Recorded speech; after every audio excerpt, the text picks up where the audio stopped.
Olá, seja bem-vindo de volta às nossas aulas de comentário exegético aqui da Epístola de 1 João, nesse módulo que temos feito a análise desse livro e estamos aqui na parte ainda de introdução com relação às questões introdutórias relacionadas a esse livro. Temos mostrado na última aula com relação aos ensinos dos divisionistas, né? A gente tratou ali com relação a uma leitura espelhada, né, daquilo que João escreve, ou seja, se João escreve que se alguém diz que não tem pecado, então é porque tinha gente dizendo que não tinha pecado ali. Se alguém diz que conhece a Deus e vive nas trevas, então tinha gente que dizia que conhecia a Deus e andava nas trevas. Então é por isso que João escreve. Então isso é o que a gente chama de leitura espelhada, como a gente colocou.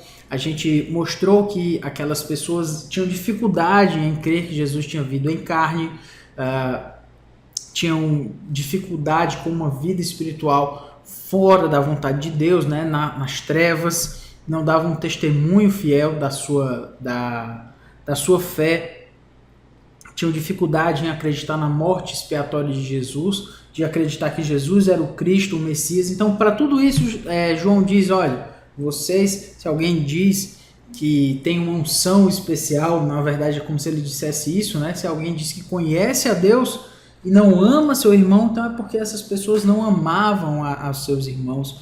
Eu acredito que provavelmente porque se achavam superiores demais àquilo que eles consideravam nos seus irmãos, né? Ali na igreja. Então, acabavam seguindo de uma forma diferente do que Deus tinha colocado, esperado inclusive, para aquelas comunidades. Então, vamos seguindo aqui adiante. Seguindo então adiante, a gente percebe aqui, a gente precisa analisar aqui o propósito e o tempo em que aquela carta foi escrita. Ou seja, o propósito, a gente precisa saber por que o autor escreveu aquela carta e qual foi o tempo, quando foi que ele escreveu, qual foi a ocasião. Ele tinha algo em mente. Quando você escreve alguma coisa, você escreve por alguma razão. Que razão é essa, né? A gente precisa entender exatamente qual foi a razão que levou João a escrever a sua carta. Então a carta coloca critérios, a gente já colocou isso, aplicados aos divisionistas, mostrando que essas afirmações que eles faziam de que conheciam a Deus, de que tinham comunhão com Deus, de que tinham a vida eterna, eram espúrias. Coloca-se critérios para mostrar que essas afirmações elas não eram verdadeiras. Por quê? Porque elas estavam fora do padrão de Deus. Dizer que conhecia a Deus e andar nas trevas, dizer que conhece a Deus e continua pecando, dizer que conhece a Deus e odeia seu irmão, enfim, tudo isso é afirmação espúria, não é verdadeira. Então, a carta tem esse propósito de colocar esses critérios. Ela não foi exatamente contra os divisionistas. Não é que João escreveu, agora eu vou escrever contra os divisionistas. Não, ele escreveu para mostrar aos crentes, foi uma carta para os crentes, não para os divisionistas. Não foi um debate. Na verdade, foi uma carta escrita para os crentes poderem defender sua fé, entender naquilo que eles creram e pronto. E o ensino deles, ensinar e mostrar que com isso eles teriam uma forma de entender que o ensino desses divisionistas era um ensino falso. É muito mais difícil a gente dizer, olha, você tem que ter cuidado com esse grupo, com aquele grupo, com tal situação, e etc. É muito mais fácil e muito mais produtivo se você disser para as pessoas, olha, você precisa crer nisso aqui. Tome esses critérios e você vai poder avaliar qualquer um que venha pregar para você, qualquer um que venha ensinar você, se você tiver os critérios corretamente colocados. Ou seja, faz muito mais sentido trazer critérios do que ficar dizendo exatamente aqueles com quem você deve ter cuidado. Exatamente por essa razão, João escreve ali dando a esses crentes critérios para avaliar as afirmações daqueles que vinham ensinar a eles. Além disso, na aplicação dos critérios, os crentes veriam que eles mesmos eram quem? Eles eram quem conheciam a Deus, quem tinham comunhão com Ele e que tinham a vida eterna. Como eu já falei algumas vezes, o propósito da carta, além de defender a fé desses irmãos, para que eles tivessem critérios para avaliar, eles iriam ver o seguinte: olha, se alguém diz que conhece a Deus e odeia seu irmão, é assassino.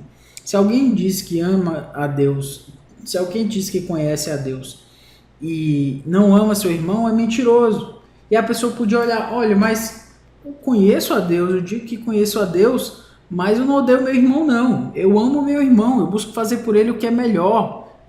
Então eu amo a minha igreja, eu amo a minha comunidade. Então essa pessoa ia entender: então eu sou filho de Deus mesmo. Eu não preciso ter medo aqui dessas pessoas, desses divisionistas aí que ficam ensinando coisas falsas. Não, eu amo a minha igreja, sou pecador, sou falho.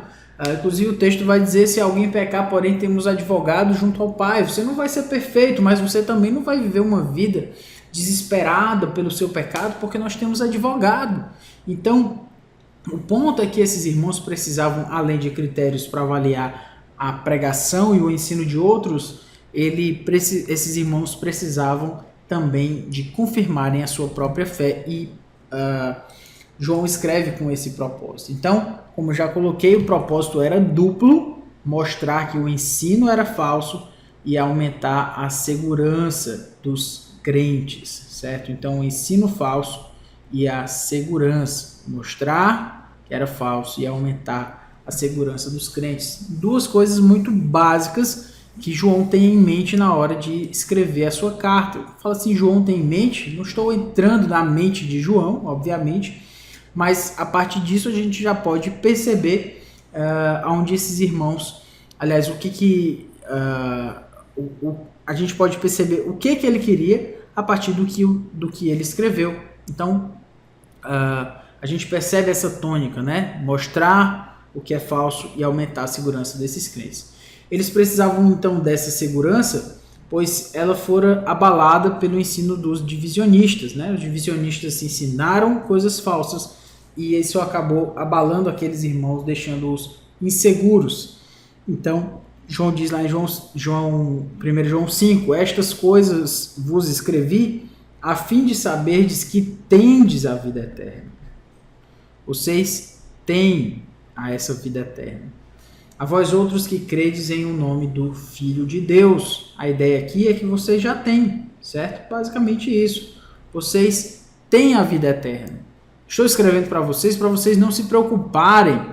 Claro que vocês têm que se preocupar com o ensino falso, mas vocês também não precisam achar que vocês mesmos é que são descrentes, porque chegaram algumas pessoas falando para vocês que conheciam a Deus e estão indo além desse evangelho. Não. Vocês têm a vida eterna. Eu estou escrevendo para vocês com esse propósito. Inclusive, a gente tem uma expressão importante aqui, que é a expressão, vou colocar até aqui em vermelho, a fim de... Quando nós temos essa expressão em português, em grego deve ser a expressão rina, que é a ideia de a fim de que, inclusive vou até olhar aqui, 1 João 5,13.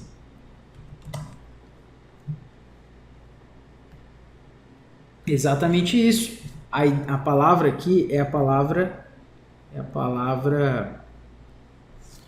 deixa eu melhorar aqui o meu iota, rina, palavra grega rina, que significa a fim de, que é uma aspiração áspera, né? Então, a fim de, tá um pouco feia aí essa expressão, mas agora melhorou um pouco, né? Rina, que é a fim de. Esse é o propósito. Se a gente vê essa expressão rina, você vê, então, eu estou agoniado aqui, como diz aqui no meu estado, no Ceará, com esse rina aqui, tá? Por isso eu vou fazê-lo melhor. Agora sim, rina. Agora sim, aqui temos um acento também.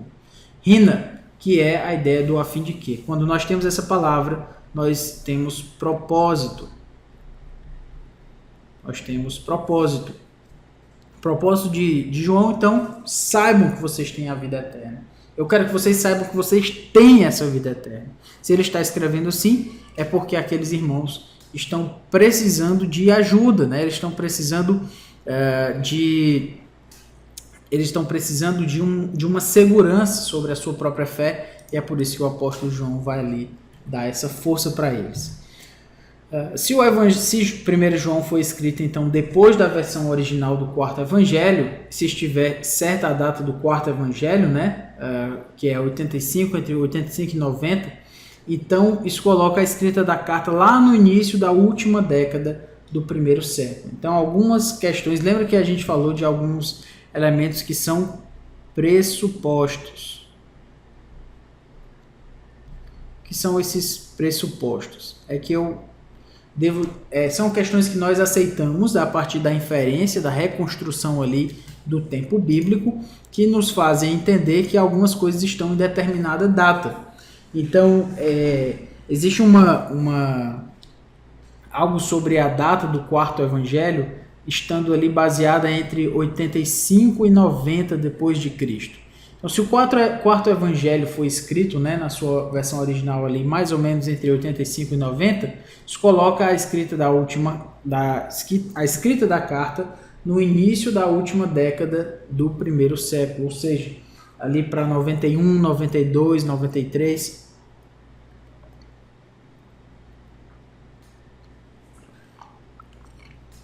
Exatamente nessa época aí, aliás, exatamente não, né? Mais ou menos nessa época, depois do Evangelho.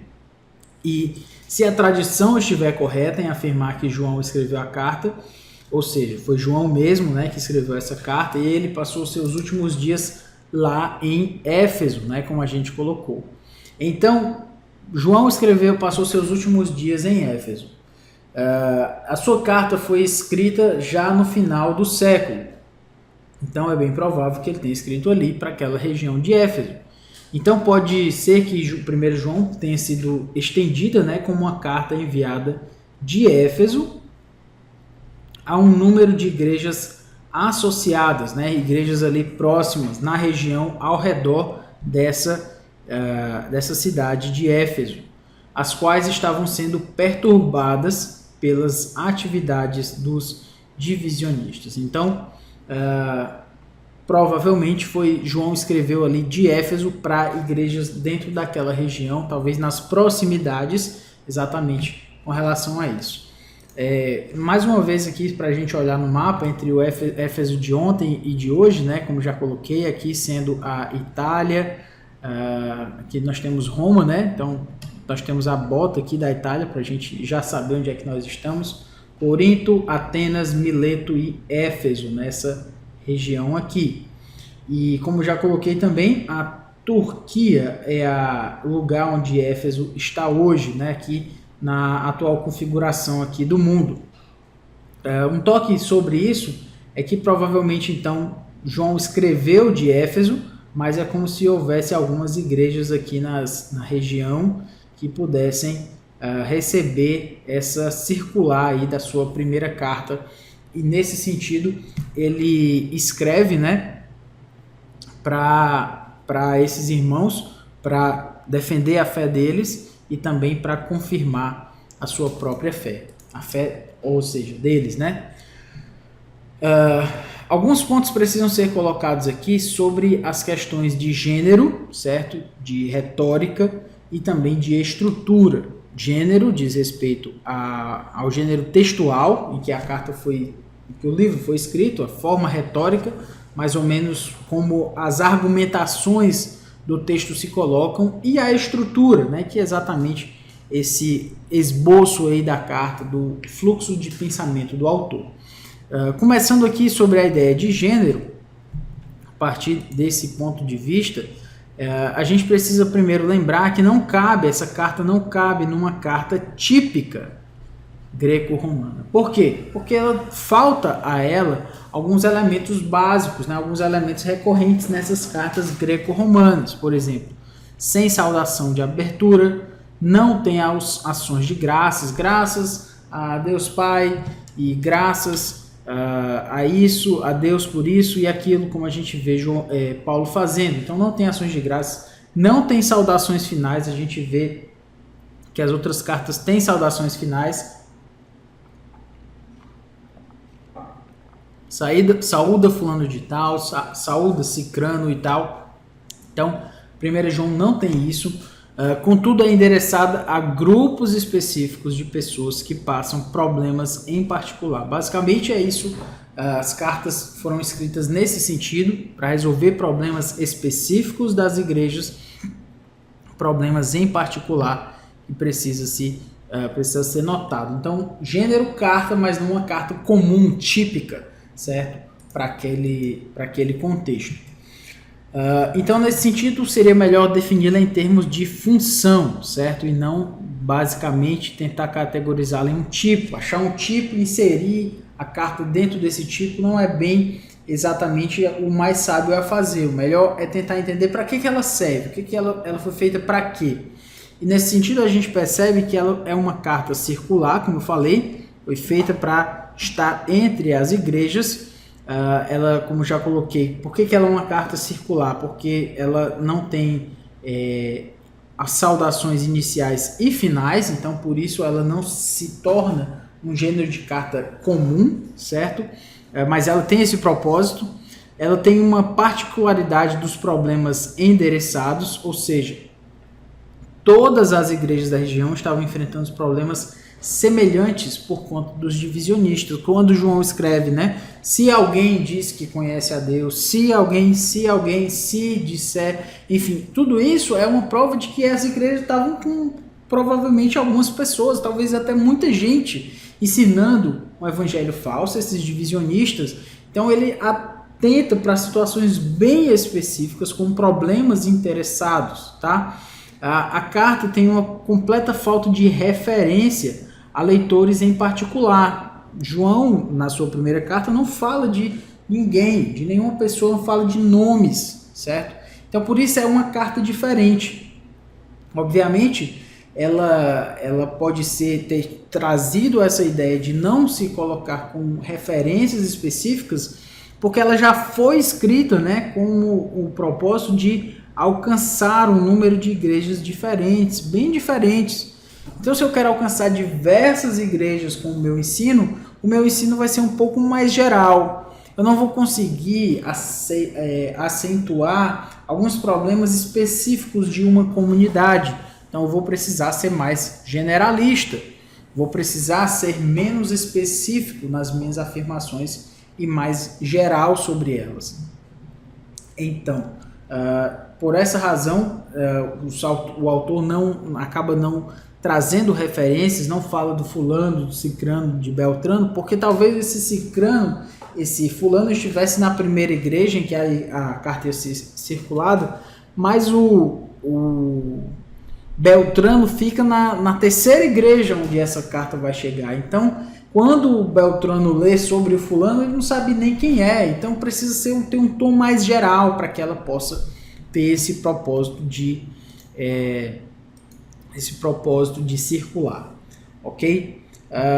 Algum elemento aqui sobre a forma retórica, certo? Que é o tipo de comunicação, como foi a comunicação do autor com relação aos seus leitores, e ela passa a ser uma retórica chamada de epidêtica. Epidêtica tem a ver com atitudes de valores, certo? Então, uma carta que está trazendo valores para serem praticados, para serem colocados na vida das pessoas. Não é uma carta muito etérea, né?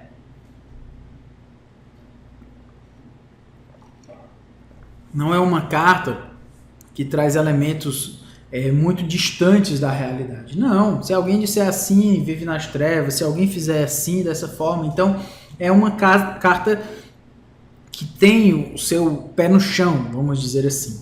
Ela busca trazer um aprofundamento e uma reafirmação de valores que já existem no presente, ou seja, ela quer buscar virtudes, quer mostrar valores para serem transformados na vida das pessoas. Essas pessoas não podem só ficar no âmbito do eu conheço a Deus, eu sei o que eu estou fazendo, né? Eu sou especial sobre isso tudo, não. As pessoas não podem cair nesse erro, porque exatamente elas têm uma carta diante delas que vai ensiná-las, olha, se você quiser viver para Deus, se você quiser dizer que conhece a Deus, você precisa viver para Deus, você precisa viver na luz, São elementos morais que estão sendo colocados aí com essa retórica chamada epidêtica, certo? Quais seriam as razões, então, para isso? Então, na introdução, por exemplo, o autor diz que o seu propósito é promover e preservar a comunhão. Aqui está um valor. Comunhão é um valor. Eu dou valor a isso, né? É um valor no sentido de no sentido de que eu quero que as pessoas tenham comunhão umas com as outras. Eu quero ter comunhão com as pessoas. Comunhão é algo que eu quero para a minha vida, de uma forma abrangente. Então é um valor. O que temos visto e ouvido, anunciamos também a vós outros, para que vós igualmente mantenhais comunhão conosco. Certo? Para que vocês tenham comunhão conosco. A nossa comunhão é com o Pai, com seu Filho, Jesus Cristo. Então, essa ideia de um valor, né, é apresentado. Por exemplo, na abertura o autor fala em andar na luz, ou seja, andar na luz é de acordo com os valores e crenças da comunidade, certo? Baseado naquilo que Deus colocou na sua palavra. Isso como um pré-requisito para a comunhão com Deus. Você tem que andar na luz para andar com Deus. Andar na luz nada mais é do que chamar os valores, né, os valores altos de uma vida para Deus, para o discurso e para a prática de alguém. Você quer dizer que ama a Deus? Então ame ao seu próximo. Ame a quem está perto de você. Isso é enfatizar os valores. Na conclusão, então, o autor manda que eles se guardem dos ídolos, mais um elemento aí com relação aos valores, para que aquelas pessoas vivam de um modo prático aquilo que elas têm querido ensinar, né? Aquilo que elas têm insinuado, então, reivindicar, ou seja, se guardem dos ídolos, que é uma solicitação implícita aos seus leitores a permanecerem fiéis aos valores da comunidade. A comunidade cria no Senhor Jesus Cristo, era uma igreja constituída, tinha os seus valores, e ele enfatiza, olha, irmãos, filhinhos, guardai-vos dos ídolos, saiam dessa ideia de ídolos, não pequem por conta de coisas, isso faz de vocês ídolos. É como se ele dissesse para essas pessoas, ou seja, um foco nesses valores práticos para uma vida que agrada a Deus. Ainda sobre essa forma retórica, a gente pode perceber que pela retórica de João, né, nós não temos que ler 1 João tentando discernir um fluxo de argumento. Isso para mim é muito frustrante, eu preciso admitir, né? Quando eu leio um texto bíblico, eu estou buscando o fluxo do argumento e às vezes eu já procuro um esboço ali que possa ser trabalhado dentro daquele contexto, né? E isso é muito fácil de fazer nas epístolas, quer dizer, não é tão fácil, mas é mais comum de ser feito nas epístolas paulinas. As epístolas paulinas trazem uma estrutura um pouco mais saliente. E como a gente está vendo aí, o livro de 1 João, ele não tem essa estrutura tão bem, vamos dizer assim, tão bem definida, certo? Ele não quer provar nada no sentido de tentar trazer, eu vou trazer um grande argumento aqui, uma tese para você e vou usar o meu livro aqui, a minha comunicação para provar a minha tese. Não é tão, vou usar essa palavra com cuidado, também não é tão lógico assim. É como se João colocasse de uma forma muito prática. Ao invés de ficar teorizando sobre possibilidades, ele traz uma clareza sobre a vida daquelas pessoas, em trazer valores a elas, certo? Valores que de fato moldem as suas vidas. Então, pelo contrário, ele busca aumentar em seus leitores a aderência a verdades tradicionais da comunidade cristã em face dessa ameaça aí colocada pelos divisionistas em sua doutrina e ética. Então, essa retórica, ela quer aumentar a aderência dos irmãos às verdades. É como se ele dissesse, ó, esses são os valores: comunhão, andar na luz, reconhecer Jesus como Cristo. Esses são os valores que vocês precisam aderir. Vocês, inclusive, já tiveram esses valores, voltem para eles se você está meio aí inseguro da sua fé. Você precisa manter-se nesses valores, que foi Deus que instituiu. Então, nesse sentido, a comunidade cristã tendo sido ameaçada, ele enfatiza essa doutrina e essa ética a partir desses valores. Tem uma tese tão bem elaborada como Romanos, como Efésios e tal, e Colossenses, mas trazendo um exemplo prático. Vivam na luz, vivam para Deus. Enfim, esse é o elemento que a gente gostaria de salientar para esta aula. Que Deus nos ajude, nos abençoe e até a próxima, se Deus quiser.